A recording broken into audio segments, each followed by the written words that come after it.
What's up, y'all? Entropy here. Welcome back to Freeport Tech Dynasty. We are 3-0 and ranked number 22 in the country. We've gotten off to a heck of a start, including 2 wins against Power 4 opponents in Cincinnati and Arizona State. So we are off to an incredible start.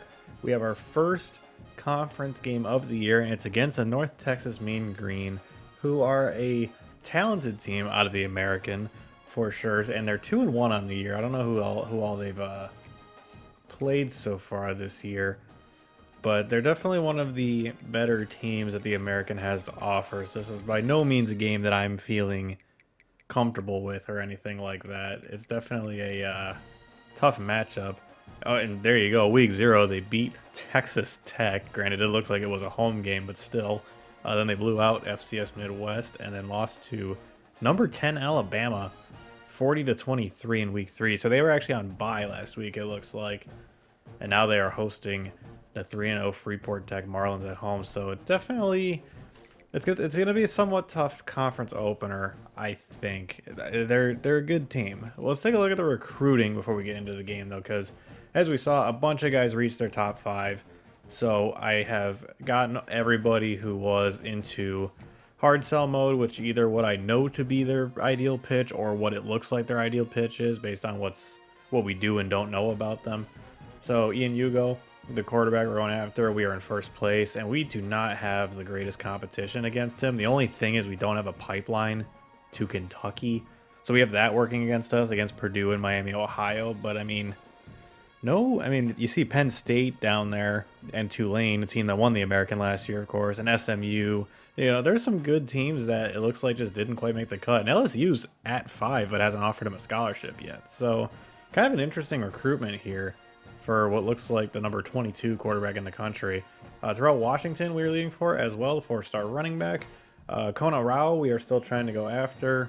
Arkansas has a week 5 visit scheduled for him. And honestly, this recruitment scares me a little bit because I did notice that the way our schedule fell, we don't have any home games right now to schedule a visit for. The next actual home game we have, as you can see, is week 8 against UTSA. We have a week 6 bye that we could use in a pinch, but we don't get as much of an influence boost with that, with a bye week, as opposed to playing during hosting during a game. So I'm concerned about this race all of a sudden because, A, we're not leading for him. Oklahoma, as you can see, actually has the lead for him. And Arkansas already has a visit scheduled for this week. So I don't know how I feel about this one. We're going to keep trying for him because we're still in the mix. He's 6'4", 173 and has great speed at 91, I think he's got. Yeah, so he's a guy I would love to add to the receiver room, but it's hard to feel good about it. We do have our backup option, Braylon Toja, completely different type of receiver. He's a gadget guy, 5'11", 202, 88 speed, 83 throw power, weirdly enough, but good route running all across the board. I would be very interested in pursuing Toja at receiver. As you can see, doesn't have any movement on him yet, so that is good. I was concerned that we were going to get locked out pretty quick, but it doesn't look like anyone's trying for him yet. Derek Fatinikun, the tight end, we're currently leading for him. We overtook Duke last week. We'll see if that can hold up. Cedric Major, we are in first for him as well. Josh Sabri, we jumped out ahead of TCU for him. I do have an edge prospect. Up there he is. Zay Castile. We've gotten off to a commanding lead. Texas A&M, the only school that has even offered him a scholarship outside of us. So we'll see how that goes. We did beat them out for Jason McCants, if you remember, from season 1. So we may have a shot here. Keyshawn Aurora, a defensive tackle that we're not doing great for. I think I guessed wrong on his ideal pitch, and I now pivoted to a different one because I think that's why the bar isn't very big for us, unfortunately. So that's that. I do tend to guess on ideal pitches, but only in situations where I feel like I have to play catch up. LSU was ahead of us, so I felt like I had to kind of risk it, and it didn't work out for us, unfortunately. So we'll see what we can do there. Vince Kellogg, we're in the lead for. He reached his top 5. 2 cornerbacks, Hugh Cheeks and Eric Smith. We're currently leading for both of them. As you can see, Oklahoma is about to overtake us for Smith, and Hugh Cheeks, Oklahoma, is also in that race. So we've got very stiff competition for these two guys, and it's not surprising. They're both very talented 4-star corners. So the one thing we have working for us is we do have at least some pipelines. Granted, everyone else in their top 5s have better pipelines to their respective hometowns. but we'll see if we can get... I would love to land at least one of these guys. I don't know which one I'm feeling better about. I guess maybe Cheeks, because at the very least we do have a lead for him that isn't closing like it is with Smith. So that's kind of a situation to monitor. I really need one of these guys, man. Cornerback is such a big need for us. And Ben Addison, the one guy who... There's like 3 ideal pitches that could be his, so I'm actually just going to stay on Send the House because I don't want to risk it for him. Considering we have a lead, albeit not a great lead, and we have some big-time schools from the area coming after us for him. So it's an interesting recruiting board. As I said, a lot of guys reached their top 5 last week, so we're kind of in... We're in a situation where this next week is going to be a huge development as we kind of see which races... as the races start to unfold, we'll see which races we actually feel like we have a chance in as all the schools get into the hard sell phase. So this is going to be a very big next week or two for the recruiting. So we'll see how it goes. I'm very interested to see. And as I mentioned, not being able to schedule any visits until week 8 that has a game sucks. We'll probably reevaluate next week and see if there's anyone we want to try and squeeze in on the bye, just kind of out of desperation. Like, we don't think the race will last until week 8 or something like that. We'll see. We'll cross that bridge when we get there. It's definitely going to be something to consider, though. We're going to go with the blue pants paired with the white helmet and white jersey this week. And as has been the case all season, I'm rocking the Western Kentucky playbook again. I've had a lot of fun with it, and I think I'll be using it in the foreseeable future. But as I've been saying, if y'all have any suggestions, please drop them in the comments, and I'll definitely check them out. Because I'm looking for kind of the perfect playbook, if you will. But I'm liking what I'm seeing from Western Kentucky so far. So excited to move forward with them and that jumbo, that, what is it, the Power Eye Hulk formation or whatever. And all the option stuff and the spread looks in addition to single bag. It's a great playbook for us for now. I'm really enjoying it. Here we are in Denton, Texas. We got the UNT block letters being done by the marching band. And there is the giant eagle statue. I didn't know that was a thing for North Texas. That's fun.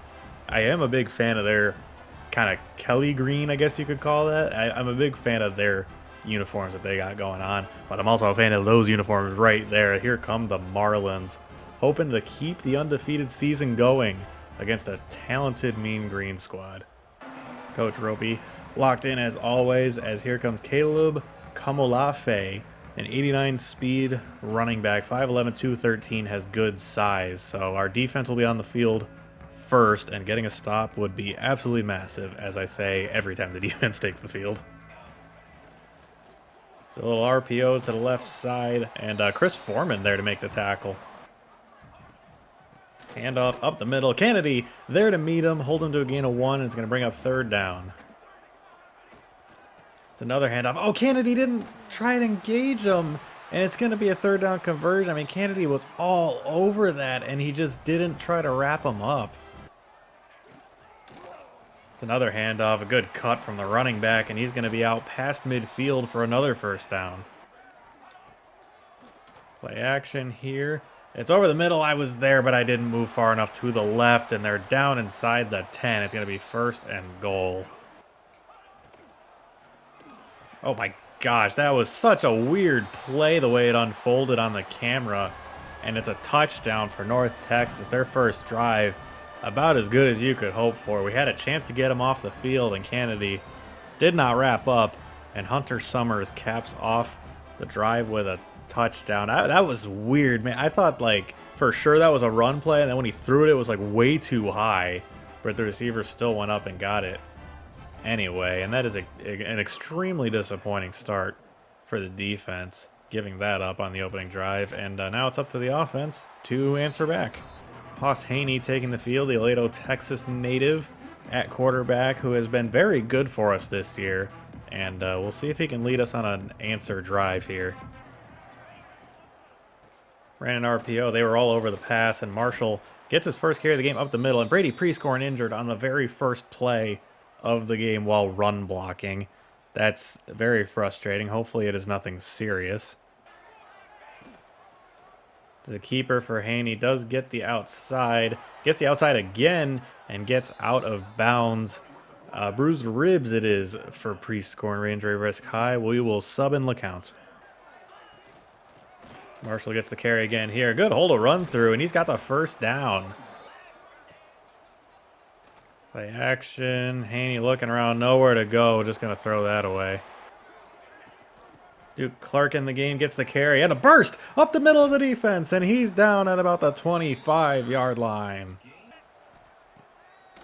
Play action to Clark. Oh, Vea's wide open over the middle, and it's a touchdown. Freeport Tech answers back. North Texas, it looked like they actually sent both safeties on a blitz, and Vea just went right over the middle of the defense, and Haney hit him and made it hurt. What an answer for Freeport Tech as we tie this game up at 7, barring the extra point, which is up and good from Bishop.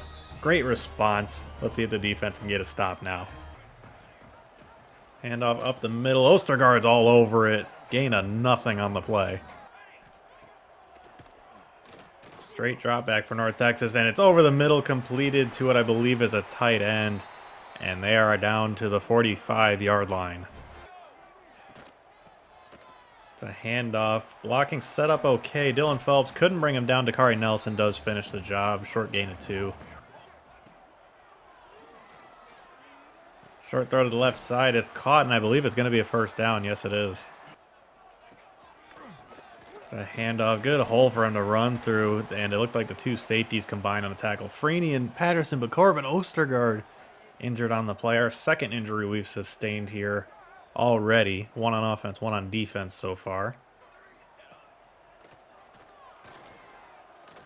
Short throw, it's completed. Pepper missed the tackle. Marquez Vick able to make the play, but North Texas once again moving on this drive. All day to throw. No pass rush is getting home, and it's down to the 10 again for North Texas. It's a handoff. Tried to knife his way through, but ends up losing 2 on the play. Ostergaard has muscle cramps, will return soon, but that means Ben LeClure, the next man up at the Sam position. North Texas getting one more play in before the end of the first quarter. It's a quick slant route down to the 5 for, I couldn't read his name in time. It went by a little too quickly. Spradley Demps or something like that. And Ryan Byrne has now eclipsed 1,000 yards on the season already. That's insane. But it will bring us to the end of the first quarter. 7-7 tie here in Denton. North Texas is marching down the field, I should say. They've dominated the time of possession, and they're already over 120 yards on the game passing. So defense not playing too well. Straight drop back, and it's an easy touchdown. I called man defense, and apparently no one wanted to be the man to guard the tight end Nimmo. And on the first play of the second quarter, North Texas, it takes the lead right back. Cross Nimmo, the tight end. That's quite a name. And gosh dang, man, the defense playing absolutely horrendous on these first 2 drives. Just letting North Texas march on us, mostly through the air. Oh, and Stephon Thornton blocks the extra point, and that will keep it at a 6-point game. What effort from the corner. Hand off to Justin Marshall to start this drive, and he's going to get about 5 yards, I think. Only 4. 2nd and 6. My gosh, that was a very dangerous throw to try and make. He cut in like right behind a linebacker I didn't really see, but somehow Haney fit that in there, and it's a first down. Pre-scoring over the middle. Good to see him back on the field as he immediately takes a couple of hits. But another first down, and we are out just past midfield. Triple option. Pitch out to Clark. Watkins didn't quite keep that block, and we're held to a gain of 3. Clark sent in motion. Haney drops back. I probably had Montgomery. Can I fit that into Vea? Oh, no, it's intercepted. It was a forced throw into coverage, and the Mean Green intercept the pass, and now more than ever we're going to need a stop from the defense. Oh my gosh, I thought that was going to get completed. Ostergaard got injured. I guess they brought him back on the field, but gosh dang it, if he's out like long term because they put him back on the field, I'm going to be a little bit annoyed. I said to sub in McClure.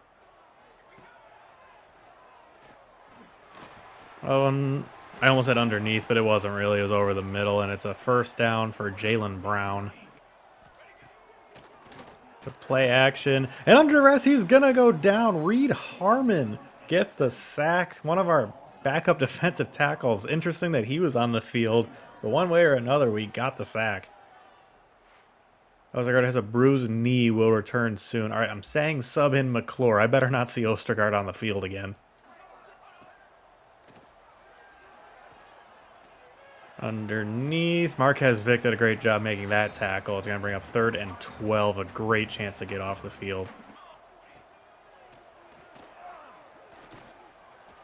Underneath again to the tight end. And Kennedy and Kafka combine on the tackle. And there was a timeout, but I didn't call one, so I'm wondering if someone may have gotten injured. But either way, we're getting the punt. A lot of tight ends on the field here as Marshall gets the carry, and there's just nowhere to go. He loses 2. Can we get that to Vea? We can, but he only gets 3 yards. It's going to bring up 3rd and long.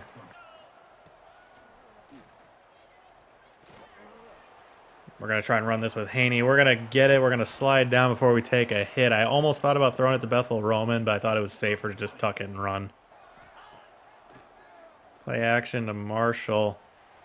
Oh, no. Thank God that wasn't intercepted. Hit as we threw it.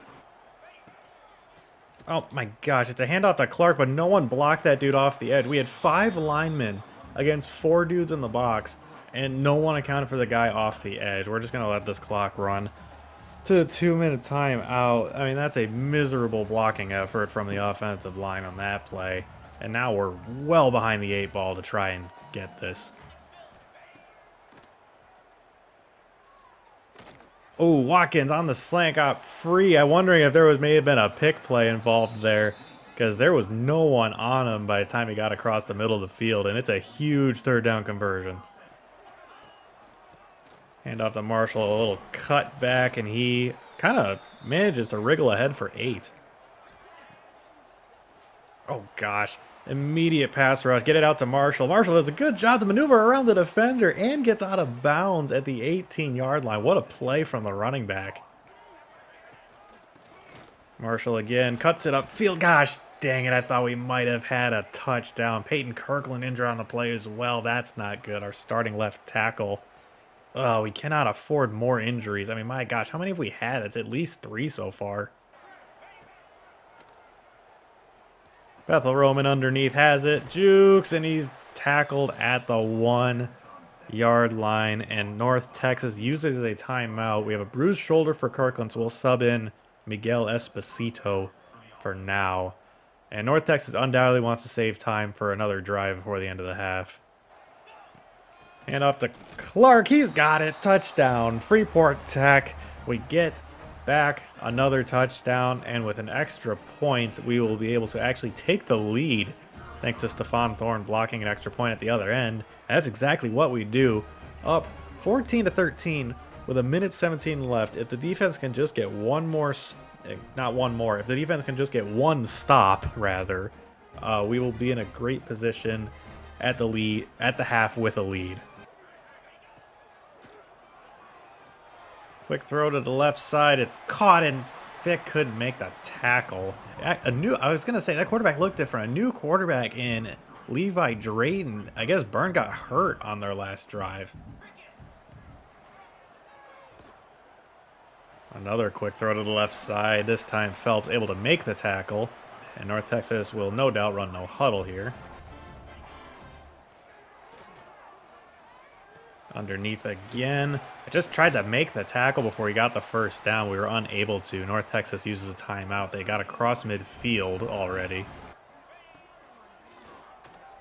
Over the middle, I tried to get into that area, but it didn't really matter, and they're probably in field goal range already, so this has been a failure of a drive. It's a handoff, and we do in fact make the tackle down to under 30 seconds.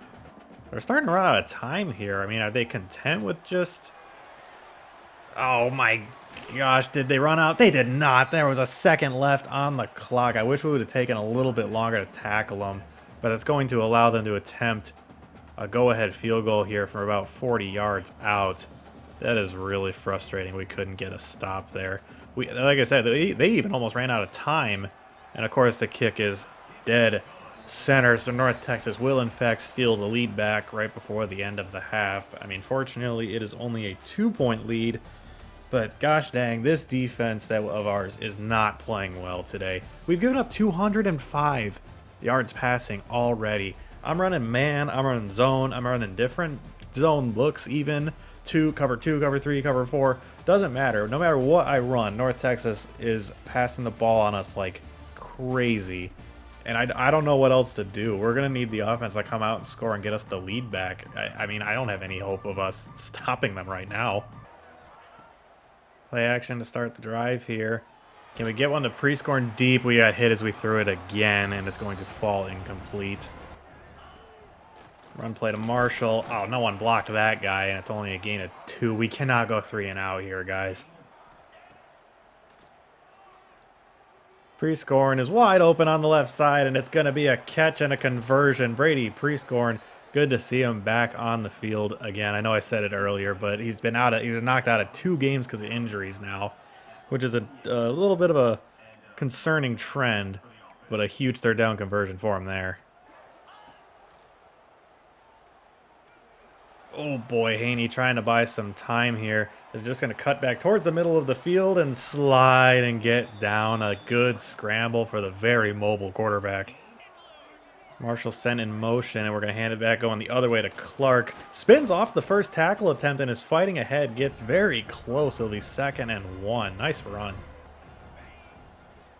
Can we get that to Prescorn down the seam? We can, and it's a touchdown! Brady Prescorn fighting through tackles, and on a little RPO pop pass to the transfer tight end from Michigan, we are able to take the lead back here to start the second half. Great catch and run from the big fella. How about that? Look at this, fighting through blockers and biting into the end zone. Incredible play. All right, come on, defense. We forced 1 punt on the day, and that is it. You guys had better showings against Arizona State and Cincinnati than y'all did against North Texas in the first half. Let's regroup and get a stop here. 2 straight handoffs here. I'm kind of surprised. I mean, it's 3rd and 5, so not too bad. But given how successful their pass game was, I can't believe they ran it the first 2 plays of this drive. Are you serious? I was right there, and Kafka didn't even try to break that up. I was pressing the button and everything, and it's a 3rd down conversion for North Texas again. Underneath, tackled immediately by Zaquan Patterson. It's going to be a handoff. Kafka right there in the hole to meet him, and it's a huge tackle to make this 3rd and long. Oh, over the middle, he's got the tight end again, and it's another 3rd down conversion for North Texas. We cannot get off the field. This new quarterback came in the game and immediately goes 8 for 8 on his first 8 passes. You got to be kidding me. It's a handoff. Kafka couldn't get him, but he is brought down. I believe that's Tomanu Pepe, the defensive tackle transfer, that gets him on the ground. Oh my gosh, somebody get home. Of course it gets completed. How would it not? And it's 3rd and 1, way more manageable. It's another handoff. Freeney there to meet him. Gets him down for a loss of 2, and they're going to have to settle for the field goal, which is not going to be enough to take the lead. A huge stop for the defense. This one from, it looks like about 51 yards. This is not a gimme at all in college, but it is for this guy, apparently. North Texas has the best kicker in the country. Made that look easy. And North Texas cuts our lead down to 2. All right, guys, a touchdown here gives us a 2-score lead. Let's make it happen. Marshall gets us started with a huge run. There he goes down the left sideline. Justin Marshall, he could go, and he will. Touchdown, Marlins. First play of the drive, and we are 1 extra point away from making this a 2-score game. How about that run from the transfer running back, Justin Marshall? What a play. And Clay Bishop does, in fact, knock the extra point through an 81-yard touchdown run for Justin Marshall, and we are up 9 points here in the later stages of the 3rd quarter.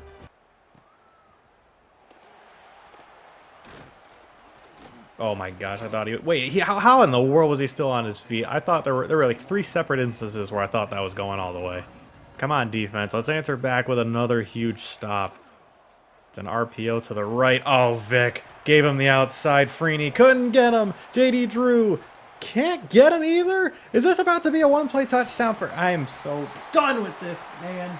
How does that even happen? We had like 4 or 5 separate guys that had a chance to tackle him, and none of them were even remotely interested in doing so. And we had all kinds of momentum on our side, and just like that, it is all completely gone in a matter of seconds. I got tackled by my own guy trying to block that extra point. Thorne had a chance at that one, and his own dude tackled him, and Marquez Vic gets injured. That's like, oh my gosh. I cannot believe that just happened. We had so much, we were feeling so good, and just, how did no one get him? How fast is number 9? How fast is number 9? I have to know this. How fast is Mr. Number 9 here, the receiver? There's no way this dude... I mean, for what I just saw, this guy better be like at least 95 speed or something like that. Where's number 9? Oh, it was him, Spradley Demps. 92 speed. All right, we know Freeney isn't the fastest guy in the world, but how fast is like JD Drew? He's pretty fast, isn't he? JD Drew also has 92 speed. The guy pulled away from him. Or what about Patterson? He had a chance at him. He's not very fast. That's fine. He took an angle, but how in the... Oh my gosh. How did that happen, man? I still can't get over that. How the crap did I run out of play clock? There's no... Did the play clock get like accelerated or something? There's no way. I did not take that long to pick a play. What on earth? I am all sorts of I'm all out of whack now. Hand off to Marshall. Oh my gosh, Marshall free again. Down the left side. Is he going to go again? Justin Marshall, he looks like he's absolutely gassed, but he's going to do it. Oh my gosh, what the crap is happening? This has been the most insane series of plays I have ever seen in this game. I am beside myself. That is 2 first play touchdowns for Marshall and 3 first play touchdowns for both teams over the last 3 plays from scrimmage. What is happening? And Clay Bishop once again will not get through to make it a 9-point game. That's an 80-yard touchdown for Marshall after an 81-yard touchdown for him on the last drive. I have no words for what I'm seeing right now. This is insane. Okay, guys, let's get a stop this time and not give up a 1-play touchdown. Thank you, Ray Pepper, for making the tackle the freshman corner, getting some playing time due to the Marquez Vic injury. It's a play action, and they're going to throw it back to the running back, but Paul Freeney all over it. Doesn't let that play get anywhere, and that is going to do it for the third quarter. A big play from the safety on that one as they tried to pull a fast one. Oh, sorry, not the end of the third quarter yet. Now it is the end of the third quarter. Freeport Tech clinging to a 9-point lead after one of the most insane stretches of plays I have ever seen. We have 289 yards on the ground, and they have 333 through the air. This game has been absolutely insane, and I can only imagine the fourth quarter is going to get even crazier, especially if we can't get a stop here. North Texas will start the fourth quarter with a run. Oh my gosh, Kafka completely missed him. And is this going to happen again? This better not happen again. Thank you, JD Drew, for forcing him out of bounds. But that play was so much bigger than it should have been. And now it's 1st and 10 from the 33 for the Mean Green.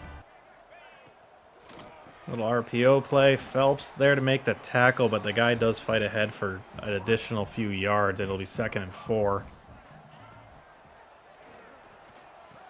That had no business getting completed, but yet it did. RPO play. Oh my gosh. Now I'm like terrified to make a commitment one way or the other on those stupid RPO screens. And it's going to be 2nd and 3 from the 7. And it's a wide open man just shy of the goal line. Paul Freeney actually keeps him out, but it's going to be 1st and goal from the 1. It's a handoff, and no one could get him. A huge hit laid on him by Kennedy after he crossed the goal line, but it doesn't matter. North Texas scores again, cuts it down to a 3-point lead again, and with an extra point, it'll be back to a 2-point game. I'm surprised they haven't gone for 2 at any point to try and like make it so if we get a touchdown, it doesn't automatically make it a 2-score game with an extra point. But I'm not going to complain about it. If the offense can get another score here, that'd be massive here in the fourth quarter. There's 5.5 minutes left. Does Marshall have more magic in him? He does not. Only gets 1 yard on that carry. Haney drops back, is looking, is just going to take off and run, and there's a lot of running room for him. Haas Haney, right at the middle of the defense. Oh my gosh, can you believe it? He's going to go all the way. Touchdown, Marlins. The mobile quarterback strikes the Heisman pose in the end zone. Just kind of tucked that and run there. I saw a seam for a good amount of yards, but Haney with the turbo jets manages to house it. Are you kidding me? What a run. There was just no one up the middle of the defense, and the two guys that kind of had angles on him just couldn't keep up with the speed. Look at that. He left him in the dust. That's a quarterback that just did that. Holy crap, what a run. Look at that stat line. 4 for 136 and a touchdown. I'm running out of breath. Oh my gosh. Extra point is up and good, and that makes it once again a 9-point game here. With 4.5 minutes left in the fourth quarter, I'm going to need to take a nap after this game. This has been absolute insanity. If the defense can just get one stop here, we can talk about icing this game away. But until then, we just got to keep preparing for huge punches, and that's a huge hit from Patterson, but that's a big play for North Texas on the first play of the drive. They're already to their 44-yard line. Going to be a handoff. Dakari Nelson comes over and makes the tackle, but it's a gain of 8. It's an RPO throw to the running back. It kind of looks like that play we like to run sometimes, and it's a first down. Underneath, caught by the receiver, and he's still fighting ahead for yards. A combination of J.D. Drew and Xavier Kane to get him on the ground. North Texas starting to feel the pressure of the clock as they're running no huddle. They know they got to score on this drive, get a stop, and then score on another drive to win this game. So they're starting to feel up against it a little bit. Under 3 minutes to go in the game. Are you serious, man? I was right there. That's 2 plays now. I was right there for the pass breakup, and it just didn't happen. I mean, that could have been an interception potentially by Kennedy. I jumped right in there. They called the same exact play again, and it was once again completed. I don't know if this quarterback's thrown an incompletion yet. I mean, this is insane. It's feeling like one of those early in the series games where the opposing quarterback just doesn't miss the whole game. It's feeling like that. Oh my gosh, another wide open receiver, and they're down to the 12. Underneath again, Chester Kafka comes up and makes the tackle. 2 minutes, 10 seconds and counting. They're going to be able to get another playoff here from our 8-yard line before a 2-minute timeout, which is exactly what they want. Unless they don't, yeah, they will. They'll get it off. And it's going to be a throw to the right side. It's actually broken up. I can't believe it. That might be the first incompletion this quarterback's thrown all day, and maybe like the third for North Texas on the whole. They've had an insane performance through the air. Minute 57 left, 3rd and 6. They got to score. I say they got to score, and yeah, I know they can settle for a field goal and still cut it to a 1-score game, but, you know, they're definitely thinking touchdown here, and they do get a touchdown. How in the world, man? There's been some unexplainable things in this game, and that pass completion just became one of them. How in the world did that get completed? How did we not break it up? And then how did he get through that last defender for a touchdown? Jalen, this is insane. Ray Pepper was right there, and then, is that Phelps? Yeah, it is. Dylan Phelps with the tackle attempt. Just, the guy went right through him. And North Texas once again will cut this to a 2-point game with this extra point. And that makes it official. 42-40. I gotta imagine they're just gonna kick away. Yes, they are. So they're gonna have all 3 timeouts. First down will potentially win us the game here. We gotta get the first. James will have a chance to return this, set up for it, and oh, there's a window. No, I ran right into pre-scoring. That was a chance to get a huge return, and instead, it's down to the 25. I mean, that box is absolutely loaded. They're clearly gaming for the run here, and yeah, there was nowhere to go there. I'm going to do something risky. We're going to go play action on this play, and blocking held up okay. Can Haney? Oh, there's a wide open receiver. I'm just going to run this with Haney. Haas Haney gets the first down and slides at North Texas's 45-yard line, and we haven't quite sealed it yet, but that play is going to go a long way to helping us do it. Now I think we just run it because we'll be able to run so much time off the clock.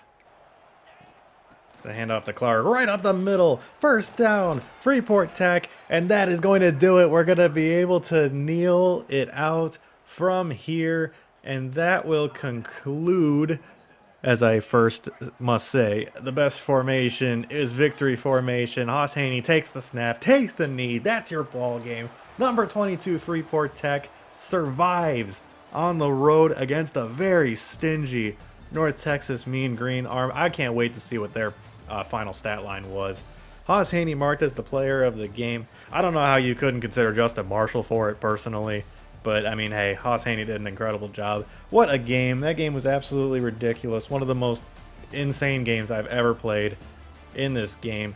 Huge plays everywhere. Our defense couldn't stop them if we wanted to. If our lives depended on it, we were not getting a stop against that offense. What an incredible game. That third quarter for us was absolutely massive, getting 21 points. We came up big when we needed to in the second half. The offense took it upon themselves, knowing the defense wasn't going to help them, and they were able to counterpunch every time. That's ridiculous. Two different quarterbacks played in this game, a sophomore in Ryan Byrne and a junior in Levi Drayton, and both of them had only one incompletion each. That's ridiculous. 92% completion for Ryan Byrne, 12 for 13, 23-24 for 95% completion for Levi Drayton. Drayton ended up being somehow better, at least putting up better stats. I guess not inherently playing better, but 2 touchdowns. I mean, that's ridiculous. What a pathetic showing from the defense. I mean, gosh dang. But we can't be too upset. We did win the game. Hoss Haney, 9 for 13 through the air for 151, 2 touchdowns to 1 interception. That interception really hurt, but fortunately the defense was able to get the stop, I believe, and not make it not hurt as much. Running the ball, I mean, Justin Marshall, 11 carries for 203 yards and 2 long touchdowns of 80 and 81 yards. The transfer from Colorado State, I believe, just a ridiculous performance for him, ripping off 2 long touchdown runs. It was reminiscent of Donovan Edwards in 2022 against Ohio State. Just insane performance for Justin Marshall. And what about Hoss Haney as well? 6 carries for 166 and a touchdown, including the big scramble on that second down off the play action to effectively seal the game. And shout out to the O-line on that play as well. That play action does not work if the O-line doesn't hold up. And the O-line put in work on that play to keep Haney clean in the pocket and then allow him to scramble out of there for a huge run. How long was that touchdown he had? It was 83 yards, and Justin Marshall's longest was 82 yards. Sorry, I misspoke. And, oh my gosh, ridiculous. Duke Clark also involved. 6 carries for 47 and a touchdown of his own. Big day on the ground for Freeport Tech behind so many big plays. Brady Priest scoring the leading receiver on the day. 3 for 63 and a touchdown. Fought through an injury early on, but did make it back out there, thankfully. Love to see him fight through it, show some toughness. Ofisa Vea, 2 for 28 and a touchdown, the freshman. Kind of a mild stat line for what we've come to expect from him this season, but when the run game's ripping off 80-yard touchdown runs, I mean, what else can you do, you know? Johnny Watkins, 1 for 25, a big one as well. A quieter day for him as well. Justin Marshall, 2 for 25, including a very impressive catch and run on a little dump off. And Ashton Bethel-Roman had a catch for 10 yards as well. Blocking, Kevin Haywood, the right tackle, with 4 pancakes. Peyton Kirkland, the left tackle, with 3 pancakes. I mean, these two are our best offensive linemen. This isn't even remotely surprising. And Alonzo Gage, the freshman right guard, with a pancake of his own. Love to see that. Defensively, Paul Freeney was busy. He had 10 total tackles. Chester Kafka with 10 of his own. Dakari Nelson had 9. That's interesting because I felt like I didn't call his name a ton, but apparently he was everywhere. And then Dylan Phelps and Xavier Kennedy with 8 apiece. There were a lot of tackles to be made out there, that's for sure, with how many plays North Texas run, how many passes they completed. I mean, good grief. A total of 6 TFLs. Freeney had 2 of them himself. Samu Tomanu Pepe had 1. Reed Harmon had 1. Kind of wild to see him play. Derek Simmons had 1 as well. I don't recall that one. It was kind of quiet, kind of a quieter day for Derek Simmons. And Chester Kafka with 1 as well. And we did get the 1 sack from Reed Harmon, but I gotta say, the lack of pressure in this game was extremely disappointing. Derek Simmons, quiet. Order 66, Chris Foreman, quiet. Didn't hear anything from either of those two almost all day. Reed Harmon, of all people, are like, what, 3rd or 4th string defensive tackle. Ended up getting through for a sack, which was nuts. No interceptions. I don't even know if we registered a pass deflection. Oh, we did. Ray Pepper, the true freshman. Nice to see him show up on the stat sheet here. No forced fumbles, obviously. We did have Stephon Thorne get through and block a field goal, which was awesome. And yeah, frustrating day defensively, though. I mean, the stat box doesn't look terrible, but watching the game, there was just not a lot of pressure on either quarterback. They didn't really hurt us on the ground too much, but there were, I think, more than one 3rd down where they handed it off and a guy would kind of be there and just wouldn't wrap up. Kennedy did it early on, and I think Kafka or somebody missed a tackle later in the game. So frustrating from that regard, because, I mean, we had our chances to get off the field and we just couldn't make the plays. Very, very frustrating game defensively, but again, we won the game, but that was largely thanks to the offense. The offense was absolutely lights out today, and we needed them to be, because we still only won by 2, despite all the insane plays we had on offense. Road Warriors. The Marlins moved to 1-0 in American Conference play after a win over North Texas. That is one of those games where you, like, if you're a big college football fan like me, you're kind of cycling through and you happen to see, oh, there's a close game in the American. Yeah, sure, I'll watch Freeport Tech versus North Texas. Little did you know, you were about to tune into an absolute instant classic. That was one of the best games of the season in terms of just pure entertainment value, and even more so because we ended up winning the game. So, like for example, another candidate would probably be the Tennessee game last year, but we lost that game, so I don't feel as happy about it. This one, we were able to come out on top by 2 points. As I said going in, North Texas is a very good team in the American. I did not expect them to be an easy opponent to go against, and they sure as heck were not. So, great win for the Marlins. Love to see them fight through the defensive woes and end up with the win. What was that? What is the Heisman race right now? Tommy Trout, who I don't know if that's a real person or not. Austin Carlisle, I believe that is a real person, and he does play for Houston. Malachi Coleman, I know that name. I want to say Michigan may have tried to recruit him. I think it's a receiver, actually. Malik Washington, the quarterback from Maryland, he's been pretty darn good his freshman year in real life. And Destin Hill, that is not a name I'm familiar with. So, 2 Texas players, and kind of fun to see teams like Houston and Maryland get up there. Teams that aren't normally, that obviously don't have guys usually up for consideration for the Heisman, but cool to see those 2 guys up there in that race. We're going to sim on ahead to week 5. We will have a game. We don't have to buy until week 6. So we'll kind of see how recruiting unfolds. As I said, I expect the next week and probably 2 weeks more so to be very, very telling about which races we'll feel good about and which races we may want to bow out of. So it's going to be a big week on the recruiting trail. Some recruiting news. Leonard Favorite, the defensive tackle, locked us out. He is not the defensive tackle we were going after, so that isn't exactly surprising. He'll be removed from the board. Josh Sabri has reached his top 5. We are still leading over TCU for him. Have a solid lead as well, so that's good to see. Zay Castillo has reached his top 5. We are also in the lead for him with a considerable lead over Texas A&M. And Derek Fatinakun has reached his top 5. And we have a lead, but not a big lead, over Duke and Army. And then Georgia Tech at 4 is the only other school to offer him a scholarship, it looks like. What a bizarre top group of schools for a 4-star tight end from the state of Georgia. Fascinating. Good to see we're in the lead for them, though. So these are 3 guys that will try and figure out what their hard sell is and move forward with their recruitments. I'll have to see what the rest of the guys look like, and I'll definitely start with that in the next episode. Oh, speaking of Army, we hit the road to take on the Black Knights next week. We're up to number 19 in the country at 4-0, 1-0 to start in conference play. Army only 2-0, but obviously they play Navy in like their own week after conference championships and all that. So that's going to be it's going to be tough. We've beaten both service academies. We played Navy and Army once each. We've beaten them both times. Generally, our defense has played well against their option offense. Although Army, didn't they come out in like a shotgun spread offense last year or something? So we may not even see the flex bone at all this year. but we still did beat them last year, so hopefully we'll be able to beat them again. But that is going to do it for us this week. Thank you very much for joining me. I hope y'all enjoyed this game, because this game was, as I have said 10 million times, this game was absolutely insane. I feel mentally drained just from having partaken in it. But absolutely wild. We got the win. That's the most important thing. We're 4-0 as we look to continue our undefeated season against the Army Black Knights next week. Thank you once again for joining me. Love and appreciate each and every one of you, and I'll see all y'all in my next episode. Later, y'all.